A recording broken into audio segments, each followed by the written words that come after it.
الحمد لله رب العالمين والصلاة والسلام على سيد الأنبياء والمرسلين أما بعد فأعوذ بالله من الشيطان الرجيم بسم الله الرحمن الرحيم وإذ ابتلى إبراهيم ربه بكلمات فأتمهن قال إني جاعلك للناس إماما صدق الله العلي العظيم وصدق رسوله النبي الكريم الأمين ونحن على ذلك لمن الشاهدين والشاكرين والحمد لله رب العالمين. إن الله وملائكته يصلون على النبي يا أيها الذين آمنوا صلوا عليه وسلموا تسليما.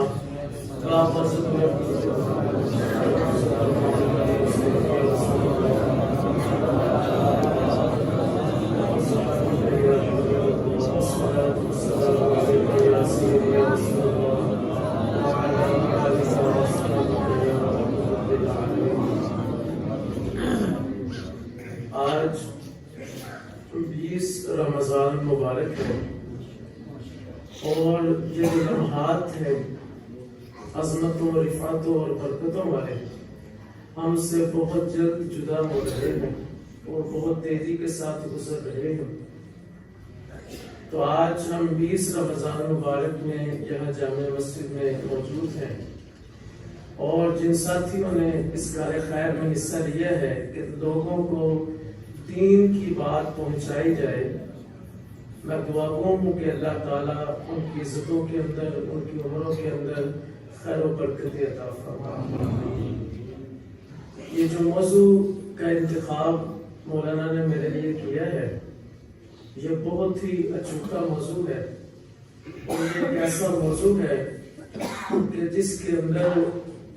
ہم غور و فکر کرتے ہیں تو ایک اعتبار سے اپنے اوپر شرمندگی کا سامنا بھی کرنا پڑتا ہے. لہذا یہ میں جو موضوع آپ کے سامنے بیان کرنا چاہتا ہوں اس میں کسی خاص بندے کے لیے کوئی بات نہیں ہے، کسی خاص مسجد کا کوئی معاملہ نہیں ہے، بلکہ مطلقاً پاکستان، انڈیا، سری لنکا، بھارت جتنے بھی مساجد ہیں اور ائمہ اکثر کرام جن کا ذکر کیا جاتا ہے ان کے حوالے سے چند گزارشات میں آپ کے سامنے رکھنا چاہتا ہوں. میں نے آپ حضرات کے سامنے جو قرآن عظیم کی ایک آیت کریمہ پڑھنے کا شرف حاصل کیا ہے، اللہ تعالیٰ نے جناب ابراہیم علیہ السلام کو اس میں ذکر فرمایا ہے. جناب ابراہیم علیہ السلام کو حکم دیا گیا کہ اے ابراہیم علیہ السلام اپنے بیٹے کو ساتھ لیں اور میرے گھر کی تعمیر فرمائے، اور ان کو چند کلمات کے ذریعے آزمایا گیا. قرآن پاک کے الفاظ ہیں، میں پڑھنا چاہتا ہوں. بسم اللہ الرحمن الرحیم وَإِذِ ابْتَلَىٰ إِبْرَاهِيمَ رَبُّهُ بِكَلِمَاتٍ فَأَتَمَّهُنَّ کہ جب حضرت ابراہیم علیہ السلام کو ان کے رب نے آزمایا چند کلمات کے ساتھ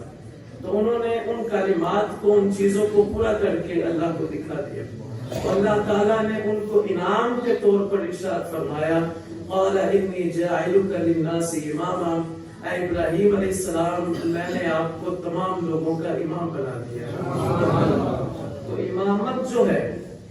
یہ کوئی عام شعبہ نہیں ہے بلکہ خاص الخاص شعبہ ہے کہ جو انبیاء کرام علیہ السلام سے چلتا آ رہا ہے. اور خصوصاً ایک بڑے شرف کی بات ہے کہ ہمارے نبی علیہ السلام نے پوری زندگی مسجد نبوی میں امامت فرمائی ہے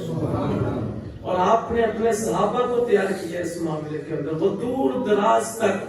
وہ اپنی زندگیوں کو انہوں نے اس دین کے لیے وقف کر کے دور دراز تک وہ پہنچے اور انہوں نے اس دین کی سربلندی کے لیے مسجد کو اپنا مسکن اور اپنا گھر بنا لیا. تو عزیز ساتھیو، مسجد کا امام ہونا یہ ایک بہت ہی شرف کی بات ہے. نبی پاک صلی اللہ تعالی علیہ وسلم نے ارشاد فرمایا کہ جو بندہ فجر کی نماز ادا کرتا ہے اور نماز ادا کرنے کے بعد جب ظہر کا وقت آتا ہے تو ظہر کی نماز ادا کرتا ہے، فجر سے لے کر ظہر تک اس سے اگر کوئی گناہ سرزد ہو جاتا ہے تو اللہ تعالیٰ اس کو معاف فرما دیتا ہے. پھر جب ظہر سے لے کر عصر کی نماز ادا کرتا ہے تو وہ ظہر کا جو عصر تک کا جو وقت ہے اس کے اندر بھی کوتاہی ہوئی ہوتی ہے تو اللہ تعالیٰ اس کو معاف فرما دیتا ہے. اسی طرح عصر سے مغرب تک، مغرب سے عشاء تک، عشاء سے فجر تک، یہ ایک عام بندے کا معاملہ اس حدیث پاک میں بیان فرمایا گیا ہے کہ جو ایک عام بندہ نماز پڑھنے کے لیے آتا ہے تو اس کی عظمت اور رفعت یہ ہے کہ اللہ تعالیٰ اس کے جسم سے سارے گناہوں کو اتار لیتا ہے اور اس کی بخشش فرما دیتا ہے. تو میرے ساتھیوں، دل پر ہاتھ رکھ کر آپ بتائیں کہ جو نماز پڑھتا ہے اس کا عالم یہ ہے، تو جو نماز پڑھاتا ہو اس کا عالم کیا ہوگا؟ جو نماز پڑھاتا ہے اس کا عالم تو یہ ہے کہ وہ تقوی اور اللہ کے خوف اور ڈر کی وجہ سے اس قدر اللہ کے قریب ہوتا ہے کہ جس کا اندازہ نہیں کیا جا سکتا. ہمارے صوفیہ کرام اور اولیاء کرام لکھتے ہیں کہ جس بندے نے 40 دن تکبیر تحریمہ کے ساتھ ساری نمازیں ادا کر لی، تکبیر تحریمہ کی نماز یعنی تکبیر تحریمہ کے ساتھ 40 دن اس نے نمازیں ادا کر لی، اللہ تعالیٰ اس کے اوپر جنت کو واجب فرما دیتا ہے. یہ پڑھنے والوں کی میں بات کر رہا ہوں آپ کے سامنے. تو عزیز ساتھیوں، جو مسجد کا امام ہوتا ہے وہ ایک عالم ہوتا ہے. عالم کے ساتھ ساتھ اس کے اندر عمل کی جو نعمت ہے وہ بھی پائی جاتی ہے، جو تقوی کی نعمت ہے وہ بھی پائی جاتی ہے. تو نبی علیہ السلام نے صرف ایک عالم کے لیے یہ فرمایا تھا کہ جو بندہ علم حاصل کرنے کے لیے گھر سے نکلتا ہے، روئے زمین کی جتنی بھی مخلوقات ہیں اس کے لیے دعائیں استغفار کرتی ہیں، یہاں تک کہ سمندروں کے اندر رہنے والی مچھلیاں بھی اس کے لیے استغفار کرتی ہیں. اور اللہ کے رب کے جو فرشتے ہیں وہ اس طالب علم کے پاؤں کے تلے اپنے پروں کو بچھا دیتے ہیں. یعنی یہ عام شرف نہیں ہے. تو جب ایک بندہ اتنا پروسیجر ادا کر کر، اتنی محنت کر کر ایسے منصب کے اوپر فائز ہو جاتا ہے کہ جس کو امامت کہا جاتا ہے، تو جب ہم اپنے ارد گرد دیکھتے ہیں اماموں کا جو حال ہے، یعنی اماموں کی جو ضروریات ہیں، اس کے اندر ہمارے ہاں بہت ساری کوتاہیاں پائی جاتی ہیں. حالانکہ اماموں کے لیے نبی علیہ السلام نے خود دعا فرمائی ہے. آپ نے فرمایا تم میں سے بہترین وہ ہے کہ جو قرآن عظیم خود سیکھتا ہے اور لوگوں کو سکھا دیتا ہے. آگے فرمایا والامام ضامن، امام جو ہوتا ہے وہ ضامن ہوتا ہے اپنی قوم کا، امام اپنی قوم کا ضامن ہوتا ہے. آگے فرمایا والمؤذن المؤتمن، جو مؤذن ہوتا ہے وہ اپنی قوم کا امین ہوتا ہے. آگے امام کے لیے حضور نے جو دعا فرمائی ہے ائمہ کرام کے لیے، فرمایا کہ اللہم ارشد الائمہ، اے اللہ جو امام ہیں ان کو ہدایت کے راستے پر چلائے رکھنا. اور مؤذنین کے لیے دعا فرمائے کہ اللہ تعالیٰ ان کی بخشش فرما دینا. جن کے لیے نبی علیہ السلام دعائیں فرمائے ان کا مقام مرتبہ کیا ہوگا. تو لہٰذا ہم جب اپنے اماموں کو دیکھتے ہیں، ان کی ضروریات کو دیکھتے ہیں، ان کی ضروریات کیا ہے. جیسے ایک عام بندے کی ضرورت ہوتی ہے، اس کو کھانے کی ضرورت ہے، پینے کی ضرورت ہے، رہنے کی ضرورت ہے، گھر کی سہولیات، تمام چیزوں کی اس کو ضرورت ہوتی ہے. اسی طرح امام نے کیونکہ اپنے لیے اپنے آپ کو دین کے لیے وقف کیا ہوتا ہے، اپنے ساری زندگی کو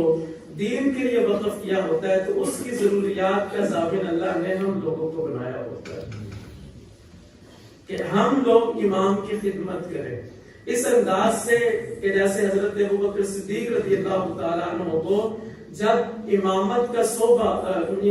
کا جو شعبہ ہے وہ عطا فرمایا گیا، وہ دے دیا گیا، اور حضرت ابوبکر صدیق رضی اللہ تعالیٰ عنہ کی بیعت کی گئی. تو ایک دن ایسا ہوا کہ حضرت ابوبکر صدیق اپنے سر کے اوپر ایک گٹھڑی رکھ کے تجارت کے لیے جانے لگے. تو راستے میں حضرت عمر فاروق رضی اللہ تعالیٰ عنہ سے ملاقات ہوئی. تو پوچھا کہ کہاں جا رہے ہیں؟ تو انہوں نے یہ کہا کہ میں تجارت کے لیے جا رہا ہوں. فرمایا کہ اگر آپ تجارت کے لیے جائیں گے تو امامت کا جو شعبہ جو ہے وہ آپ نے سنبھالا ہے وہ کیسے سر انجام دیا جائے گا. امامت کی جو ڈیوٹیاں ہیں وہ کس طرح سر انجام دی جائیں گی. لہٰذا آپ جائیں، ہم بیت المال میں سے آپ کا جو خرچ ہے وہ ادا کیا کریں گے. تو حضرت ابوبکر صدیق رضی اللہ تعالیٰ عنہ فرمایا کرتے تھے کہ میں ایک مزدور کی جتنی تنخواہ ہوتی ہے، جتنی مزدوری ہوتی ہے، اپنی مزدوری اس قدر معجب کروں گا۔ اگر میرا گزارا اس میں نہ ہو رہا ہو تو پھر فرمایا کہ میں مزدور کی مزدوری کو زیادہ کر دوں گا۔ یہ نہیں فرمایا کہ میں اپنی تنخواہ کو زیادہ کروں گا، فرمایا کہ پھر میں مزدور کی مزدوری کو زیادہ کر دوں گا، کیونکہ جہاں میرا گزارا نہیں ہو رہا تو ایک مزدور کا گزارا کیسے ہو رہا۔ تو امام، کیونکہ امام ایک خوبصورت شعبہ ہے، تو اس کے اندر صفائی ستھرائی، اس کے اندر گھر کی ضروریات، ساری چیزوں کا ہمیں مد نظر رکھنا ہے۔ تو لہٰذا جتنے بھی شعبہ جات دنیا میں پائے جاتے ہیں ان کے لیے ایک ٹائم معین ہوتا ہے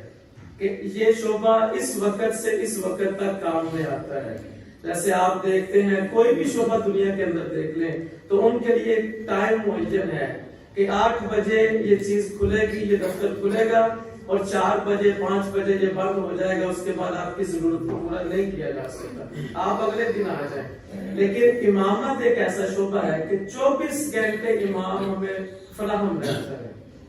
اگر کسی بندے نے یہ کہا ہے کہ رات کے 10 بجے بھی ہم نے کسی کا جنازہ کروانا ہے، رات کے 11 بجے بھی، تو امام صاحب نے کبھی یہ نہیں کہا تو میری تو ڈیوٹی کا ٹائم ختم ہو گیا، میرا تو ڈیوٹی کا ٹائم عشاء تک تھا، لہٰذا میں تو نہیں کل آپ جنازہ رکھیں۔ امام نے کبھی بھی اس طرح نہیں کہا، اس نے کہا رات کے 11 بجے جنازہ ہے تو ہم پڑھائیں گے، رات کے 11 بجے پڑھائیں گے۔ اگر دن کے وقت اس کے سونے کا کوئی ٹائم ہے تو اس وقت کوئی آ گیا ہے، امام صاحب آئے ذرا گھر میں ختم پڑھنا ہے، یا آپ کی یہ ضرورت پڑ گئی ہے، فلانے کو غسل دلوانا ہے، فلانے کے لیے یہ کام کرنا ہے، تو امام صاحب اپنے آرام کو چھوڑ کر اس کے ساتھ چل جاتے ہیں۔ ہم نے ہر ایک چیز امام کے اوپر چھوڑی ہوتی ہے کہ امام نے مسجد کی صفائی بھی امام نے کرنی ہے، جوتیوں والی جگہ بھی صفائی امام نے کرنی ہے، بات کی صفائی بھی امام نے کرنی ہے۔ کسی جگہ پر کوئی کوتاہی نظر آئی ہے تو امام صاحب کو رگڑ دیا کہ امام صاحب یہ کیوں نہیں ہوا، امام صاحب وہ کیوں نہیں ہوا۔ امام صاحب اگر 2 منٹ لیٹ آگے ہیں تو زمین آسمان پر یعنی ایک جگہ دونوں کو اکٹھا کر دیا گیا۔ یعنی امام بھی پہلے یہ سمجھے کہ امام ایک انسان ہے، انسان کے اندر کمیاں ہوتی ہیں، کوتاہیاں ہوتی ہیں۔ انسانوں میں سب سے کامل ترین ہستی نبی علیہ السلام کی ہستی ہے، جن کے اندر کوئی کمی نہیں، کوئی ہے۔ باقی آپ علیہ السلام کے بعد جتنے بھی انسان ہیں ان کے اندر کوئی نہ کوئی کمیاں ہیں، کوتاہیاں ہیں، تو لہٰذا کبھی امام لیٹ بھی آ سکتا ہے، کبھی امام نماز کے وقت حاضر بھی نہیں ہو سکتا۔ جب ہم نے ان کی ضروریات کو محدود کر لیا ہے، اب ان کے ذہن میں یہی گھومتا ہے کہ میں ابھی سلام پھیروں گا فلاں جگہ پر میں نے ٹیوشن پڑھانے جا رہا ہے، اب میں سلام پھیروں گا فلاں جگہ پر میں نے پڑھانے جانا ہے، تاکہ اس جگہ پر میں پڑھاؤں گا تو میری ضروریات پوری ہو جائے گی، میں اپنے بیوی بچوں کی جو پرورش ہے، بیوی بچوں کا جو خیال ہے وہ اچھے طریقے سے کر سکوں گا۔ لہٰذا ہمیں چاہیے کہ جس بندے سے ہم اتنی ڈیوٹی لے رہے ہیں،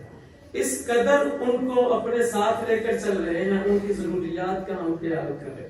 کہ کم از کم ایک امام کی تنخواہ ہمارے ہاں ایک مزدور کے برابر بھی نہیں ہے۔ ایک مزدور کی جو تنخواہ ہے وہ 37,000 کے قریب مریم آپی نے یہاں پر یہ جو ہے پنجاب کے اندر بنائی ہے، آج کل 2025 کی میں بات کر رہا ہوں، یعنی 37,000 بھی کسی مولانا کی میرے خیال میں تنخواہ نہیں ہے۔ لہذا کتنی تنخواہیں ہیں؟ 25,000 20,000۔ آپ اس کے اندر آپ دیکھیں کہ آپ کیسے اس چیز اتنے پیسوں کے اندر گزارا کر سکتے ہیں کہ آپ کے بیوی بچے بھی ہوں، آپ نے آنا جانا بھی ہو اپنے رشتہ داروں کے اندر،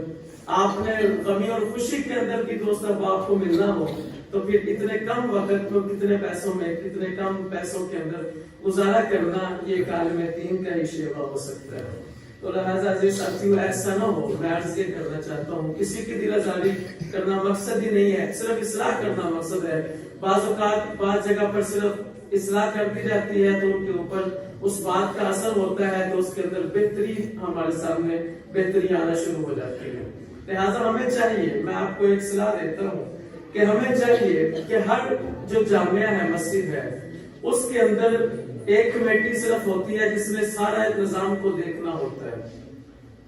ان کے لیے بھی بڑا ایک مرحلہ ہوتا ہے، یہ بڑا مشکل کام ہے کہ ایک مسجد کی تمام ضروریات کو دیکھنا یہ بہت مشکل کام ہے کہ ضروریات کو دیکھ کر ہر ایک چیز کو مینٹین کرنا یہ بہت مشکل کام ہے. لہٰذا چاہیے یہ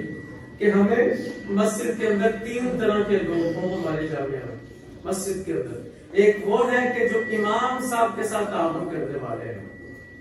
جو وہاں پر پڑھاتے ہیں, امام صاحب ہیں, امام صاحب کے نائب ہیں, مؤذنین ہیں اور خطیب صاحب ہیں, ان کے ساتھ تعاون کرنے والا ایک شعبہ ہو ہمارے. دوسرا شعبہ وہ ہو کہ جو ہماری مسجد کے اندر جتنی بھی ضروریات ہے, جیسے بجلی کے بل ہے, یہاں پر کوئی کسی چیز کی تعمیر کا سلسلہ ہے, وہ اس چیز کو مد نظر رکھے, یعنی ان کے ذمہ وہ چیز ہو. تیسرے وہ لوگ ہوں کہ جو مسجد کے اندر کتابوں کی صورت کے اندر ایک لائبریری کا قیام کرے,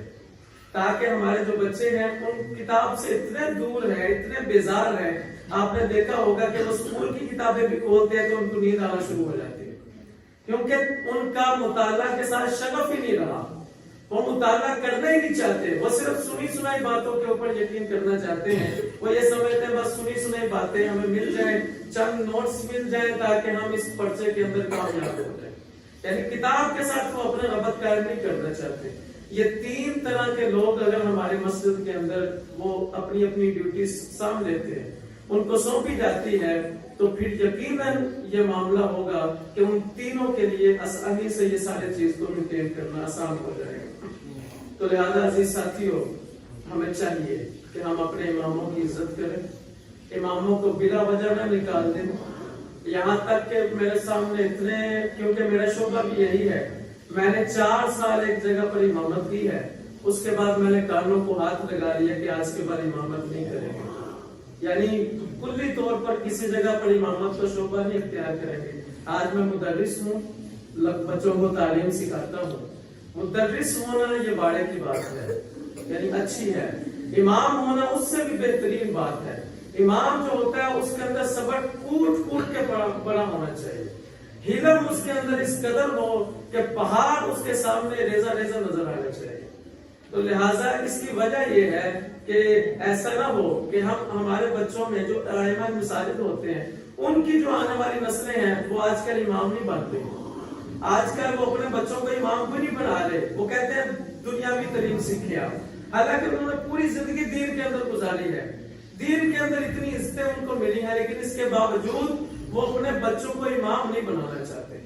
اس کی وجہ یہ ہے کہ انہوں نے دیکھا ہے کہ اپنی زندگی کے اندر ان کو جن مشکلات کا سامنا کرنا پڑا ہے, تو وہ یہ چاہتے ہیں کہ میں اب اپنے بچوں کو امام نہیں بناؤں گا.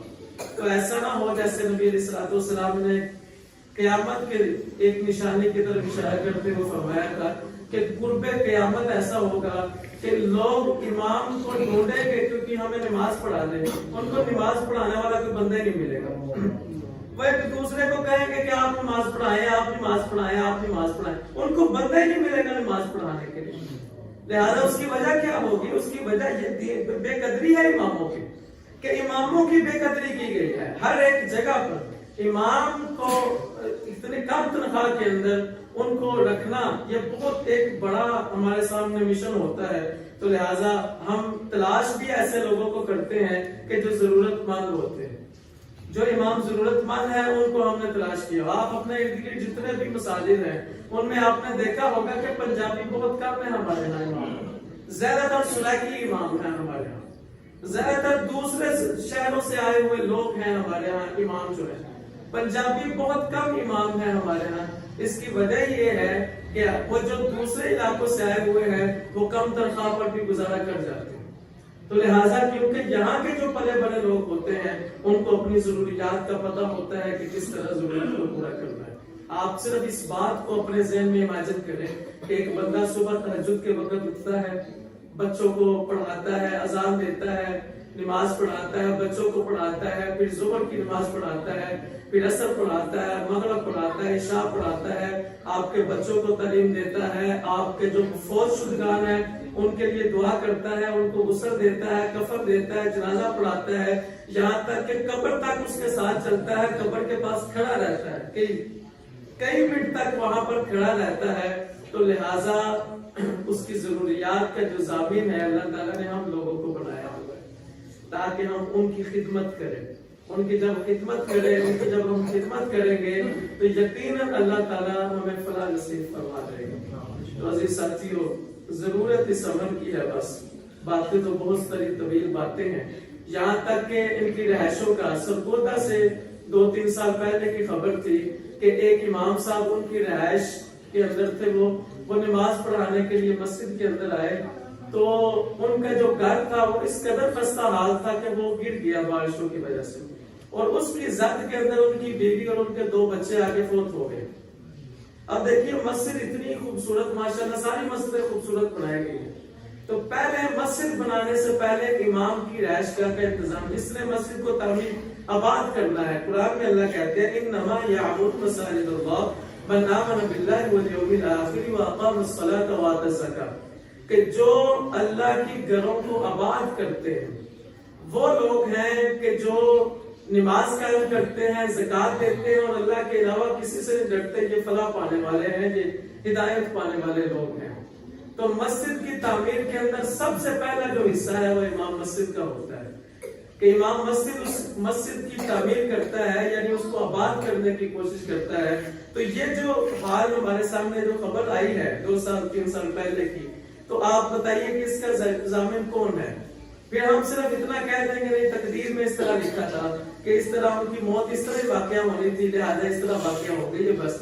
اپنی کوتاہیوں کو نہیں دیکھیں گے کہ ہم نے امام کے گھروں کو پوری طرح تعمیر ہی نہیں کیا ہوتا۔ امام بیچارے ہیٹر جلاتے ہیں اپنے کمروں کے اندر، وہ ڈرتے جلاتے ہیں کہ اگر کسی کو پتا چل گیا تو وہ کیا کہیں گے۔ امام کے کمرے کے اندر صحیح طرح اے سی کا بھی کوئی انتظام نہیں ہے، حالانکہ مسجد کی جو تعمیر ہے اس میں تزئین ہے، اے سی لگے ہوئے ہیں، ہیٹر لگے ہوئے ہیں، یہاں پر آرام کی صورت کوئی نہیں ہے، ہم یہاں عبادت کرنے کے لیے آتے ہیں، یہ آرام گاہ نہیں ہے، اللہ کا گھر ہے یہ۔ تو یہاں اے سی اگر نہ بھی ہو تو چلتا ہے، چلے گا کام۔ اگر یہاں پر ہیٹر نہ بھی ہو تو ہم یہاں ہیٹر سیکنے کے لیے نہیں آتے، ہم تو یہاں آتے ہیں اللہ کے ذکر کرنے کے لیے آتے ہیں۔ تو یہ چیزیں اگرچہ فی زمانہ ہمیں ضرورت ہوتی ہے، لیکن اس کے ساتھ ساتھ ہمیں امام کی ضروریات کا بہت سارا خیال کرنا ہے۔ تو آج آپ سب مجھ سے عرض کریں کہ جیسے ایک بندے نے امام صاحب سے آ کے کہا امام صاحب دعا کریں کہ میرا بچہ جاب لگ جائے، بہترین جاب ہو اس کی، اور اس کے بہت سارے جو ہے اس کی جو ڈیوٹی ہے وہ اعلیٰ درجے کی سولوین اسکیل کی ہو، تو لہٰذا اس کی تنخواہ زیادہ ہو۔ تو فرمایا کہ اگر میں یہ دعا کروں کہ اس کی اتنی تنخواہ ہو جتنی میری، تو پھر تو اس نے کہا یہ تو آپ مجھے بد دعا دینا چاہتے ہیں۔ تو لہٰذا جیسے ہم نہیں چاہتے کہ ہمارے بچوں کی اتنی تنخواہیں ہو، لہٰذا امام کو اتنی تنخواہ دے تاکہ وہ حجرے میں بیٹھ کر کسی کی موت کا انتظار نہ کرتا ہو، کہ کوئی مرے گا تو اس کا ختم میں پڑھوں گا اور ختم کے بعد مجھے کوئی معاوضہ ملے گا تو پھر میں یہ کام کر دوں گا۔ وہ دعا کرے اپنی پوری رعایا کے لیے، اپنے لوگوں کے لیے، اپنے مقتدیوں کے لیے کہ اللہ تعالیٰ ان سب کو جیسے میری خدمت کرتے ہیں ان کو دین و دنیا کی فلاح عطا فرمائے۔ امام کی اتنی خدمت کرے کہ جس قدر وہ آپ کی خدمت کرتے ہیں۔ پھر یہ ہمارے سامنے ایک اور مسئلہ ہے کہ امام کو بلا وجہ ہم خارج کر دیتے ہیں، مسجد سے خارج کر دیتے ہیں کہ امام صاحب آپ کا وقت ختم ہو گیا، بلا وجہ کوئی بھی عذر نہیں ہے۔ کیسے ایسے امام ہیں 30 سال تک انہوں نے مسجد کی خدمت کی ہے، یعنی ایک مسجد کو یعنی نیچے سے لے کر اوپر تک وہ لے گئے، انہوں نے بچوں کو تعلیم دی، اپنی پوری زندگی کا اہم حصہ جو ہے وہ مساجد کے اندر انہوں نے گزار دیا، لیکن اس کے باوجود ان کو بلا وجہ وہاں سے نکال دیا گیا۔ تو کوئی وجہ نہیں، صرف یہ وجہ ہے کہ آپ کی جو آواز ہے اس میں کھڑ کھڑ پیدا ہو گئی، آپ تلاوت کرتے ہوئے کھانستے ہیں، یعنی یہ کیا وجہ ہے؟ لہٰذا یہ وہی ہے جب امام پہلے دن آتا ہے تو جیسے ہمارے ہاں دلہن بھی پہلے دن آتی تو وہ کہتے ہیں دلہن کو ہاتھ لائیے تو وہ میلی ہوتی ہے، تو امام کا حال بھی یہ ہوتا ہے جب امام پہلے دن آتا ہے تو وہ کہتے ہیں امام صاحب کمال ہے، آپ کی تو تلاوت ایسی ہے، آپ کی تو تقریر ایسی ہے۔ وہی امام وہ 4 دن 6 ماہ سال بھی گزرتا، وہی امام جو ہے وہ اس عورت کی طرح لگنا لگ جاتا ہے جیسے وہ عورت کو بیاہ کر لاتے ہیں، وہ کہتے ہیں جب سے تم آئی ہو ہمارے گھر کا پٹا جو ہے وہ سارا بہ گیا۔ تو لہٰذا بات کرنے کا مطلب اور مقصد یہ ہے، یہ سارے رونے ہیں میرے ساتھی، یہ سارے رونے ہیں جو آپ کے سامنے رو رہا ہوں، کہ ایک بندہ ہے کہ جس نے پانچویں کلاس پڑھی ہے، اس کے بعد اس نے 2-3 سال حفظ پر لگائے 8 سال، اس کے بعد 8 سال کا کورس کیا ہے 16 سال، اس کے بعد مفتی کورس کیا ہے 2 سال کا 18 سال، اگر اس نے تجوید کا بھی 2 سال کا کورس کیا ہے تو یہ تقریباً 20 سال اس نے تعلیم حاصل کی ہے۔ 20 سال تعلیم حاصل کرنے کے بعد اس کی تنخواہ 20-25 ہزار، بس صرف 20 اور 25 ہزار اس کی تنخواہ ہے۔ تو اتنی تعلیم جو اس نے صرف پروسیجر، اتنی محنت کی ہے یہاں تک پہنچنے کے لیے، صرف اس کام کے لیے کی تھی۔ آج ہمارے جو طالب علم ہیں وہ بڑے سیانے ہو گئے، وہ اب یہ کیا کرتے ہیں، وہ دینی تعلیم کے ساتھ دنیاوی تعلیم بھی سیکھ لیتے ہیں۔ وہ کہتے ہیں اگر ہم ادھر نہ چلے تو ہم دنیاوی تعلیم کی طرف نکل جائیں گے، تو لہٰذا انہوں نے اپنے شعبوں کو بانٹ لیا ہے، دین جو ہے انہوں نے چھوڑ کر انہوں نے دنیا کو اپنا لیا ہے۔ یہ بندہ جس نے اس قدر تعلیم سیکھی ہے، ایک اور بھی ہمارے یہاں قابل قسمت ہے، آپ مجھے پتا ہے کہ یہ کارن میں زیادہ کر گیا ہوں، لہٰذا وہ یہ ہے کہ ایک امام آپ رکھتے ہیں، ایک امام ہے اس نے 18 سال پڑھا ہے، ایک وہ بندہ ہے کہ جس نے حفظ کیا ہے، اس کے بعد چند مسائل سیکھے ہیں، تقریر کرتی آتی ہے، اس کی تنخواہ بھی وہی، جس نے 18 سال تعلیم حاصل کی ہے اس کی تنخواہ بھی وہی۔ کوئی تعلیم کا معیار نہیں ہمارے ہاں۔ جب ہم کسی کو اپناتے ہیں، کسی کو امام بناتے ہیں، تعلیم صرف اتنا آپ پڑھے ہیں بس ٹھیک ہے، یعنی ایک بندہ 18 سال جس نے تعلیم حاصل کی ہے، ایک وہ بندہ وہ ہے جس نے حفظ کیا ہے، حفظ کے بعد اس نے کوئی مسائل سیکھے ہیں، اس کے بعد جناب والا اس نے بس تقریر کرنا شروع کر دی ہے، لوگوں نے سمجھا یہ بہت بڑے عالم ہے، تو ان کی تنخواہ اس امام سے کئی حد تک زیادہ چلی جاتی ہے۔ ہم اپنے خطیبوں کے ہاتھ چومتے ہیں، اپنے پیروں کے ہاتھ چومتے ہیں کہ جنہوں نے ایک دن آنا ہے، بس ایک دن آ کے تقریر کر کے انہوں نے چلے جانا ہے۔ پیر صاحب آئے سال کے بعد آئیں گے جناب والا، ان کے لیے ہم گدیاں بچھاتے ہیں، اپنے گھروں کی صفائیاں، یہ سارا۔ جس بندے نے پورا سال ڈیوٹی لی ہے اس کا کوئی حق نہیں بنتا، اس کا ذرا بھی یہ حق نہیں ہے کہ آپ عید کے اوپر اس کو بھی سوٹ لے کے دیں، عید کے اوپر آپ اس کی کوئی خدمت کریں۔ تو لہٰذا یہ سارے رونے ہیں میرے ساتھ کہ جو میں آپ کے سامنے بیان کر رہا ہوں۔ امام پسماندہ حال میں چلا گیا ہے، حالانکہ یہ وہ شعبہ ہے کہ جس کے اندر چھٹی کا تصور بھی نہیں ہے۔ عید والے دن ہر شعبے والے کو چھٹی ہوتی ہے، کبھی بھی آپ نے مسجد کے باہر دیکھا ہوگا کہ آج عید کا دن ہے، آپ گھر نماز پڑھیں، آج چھٹی ہے، آج مسجد کو تالا لگ گیا، آج چھٹی ہے جی، عید کا دن ہے۔ لہٰذا امام عید کے دن بھی آپ کو مہیا ہوتا ہے۔ ہر جگہ پر کسی نہ کسی شعبے کے اندر کوئی نہ کوئی چھٹی ہے، امام کے لیے کوئی چھٹی نہیں ہے۔ بارش ہے، آندھی ہے، طوفان ہے، گرمی ہے، سردی ہے، نہ امام نے ٹائم پر پہنچنا ہے، امام نے پہنچنا ہے۔ لہٰذا جس بندے کا اس قدر سخت شعبہ ہو، اس کی خدمت بھی اس قدر ہی ہونی چاہیے۔ تو آپ سب یاد کریں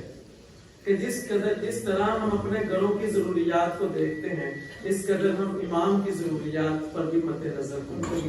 رکھیں گے، امام کی خدمت کو بھی بروئے کار لائیں گے، تاکہ امام اپنی خودی کی وجہ سے کسی سے کبھی بات نہیں کرتا، کیونکہ اللہ نے اس کے اندر خودی رکھی ہوتی ہے، وہ کسی سے بات اپنی کھول کے نہیں کسی سے کرتا، وہ اپنا رونا کسی کو کھول کے نہیں سناتا۔ تو لہٰذا کیونکہ ہم اس شعبے کے ساتھ تعلق رکھنے والے ہیں، ہمیں ان ساری چیزوں کا علم ہے کہ کون سی چیزیں کہاں پر کس جگہ پر اس چیز کی ضرورت ہے، میں نے آپ کے سامنے وہ بیان کر دی ہے۔ تو میں دعا گو ہوں کہ کاش کہ یہ باتیں آپ کے دل کے اندر اتر جائیں اور آپ اپنے ائمہ کرام اور اپنے خطیب، اپنے مؤذنین کی خدمت کریں۔ اللہ تعالی ہمیں عمل کی توفیق عطا فرمائے۔ وآخر دعوانا ان الحمد للہ رب العالمین۔ بسم اللہ الرحمن الرحیم، الحمد للہ رب العالمین، اللہم صلی علی سیدنا و مولانا محمد وعلی آلہ واصحابہ وبارک وسلم۔ اللهم ربنا آتنا في الدنيا حسنة وفي الآخرة حسنة وقنا عذاب النار وقنا عذاب القبر وقنا عذاب الحشر وقنا حساب الميزان۔ اے پروردگار عالم، نماز فجر کی باجماعت حاضری کو اپنے بارگاہ میں شرف قبولیت عطا فرما۔ اے پروردگار عالم، ہم سب کے صغیرہ و کبیرہ گناہوں کو معاف فرما۔ اے مالک و مولا، جو ہم سب سے تعلق رکھنے والے اس دنیا فانی سے چلے گئے، ان سب کی کامل بخشش و مغفرت فرما۔ اے پروردگار عالم جو بیمار ہیں ان کو شفا کلی عطا فرما، جو تنگ دست ہیں ان کی تنگ دستیوں کو دور فرما، جو پریشان حال ہیں ان کی پریشانیوں کو دور فرما، اے مالک و مولا جو قرض دار ہیں ان کو قرضے سے نجات عطا فرما، اے پروردگار عالم جو بے اولاد ہیں ان کو نیک ساتھ اولاد عطا فرما، اے مالک و مولا جو بے گھر ہیں ان کو اپنا اپنا گھر نصیب فرما، اے پروردگار عالم ہمارے فلسطینی بھائیوں کی، کشمیری بھائیوں کی غیبی مدد فرما، اے مالک و مولا ہم پر وہ بوجھ نہ ڈال جس کو اٹھانے کی ہمیں طاقت نہیں ہے، اے مالک و مولا ہمیں معاف فرما، ہم سے درگزر فرما، ہم پر رحم فرما، تو ہی ہمارا مولا ہے، کافروں کے مقابلہ میں ہماری مدد فرما، اے پروردگار عالم مسلمان جہاں جہاں آباد ہیں سارے مسلمانوں کی خیر فرما، اے اللہ ہمیں بخش دے، ہمارے والدین کو بخش دے، قیامت تک کے مومنین مومنات کو بخش دے، اے اللہ ہمیں اپنا فرما بردار بنا دے، ہماری اولادوں کو اپنا فرما بردار بنا دے، ہماری دعاؤں کو قبول فرما دے، صلی اللہ تعالی علی حبیبہ سیدنا و مولانا محمد وعلی آلہ و اصحابہ اجمعین برحمتک یا ارحم الراحمین۔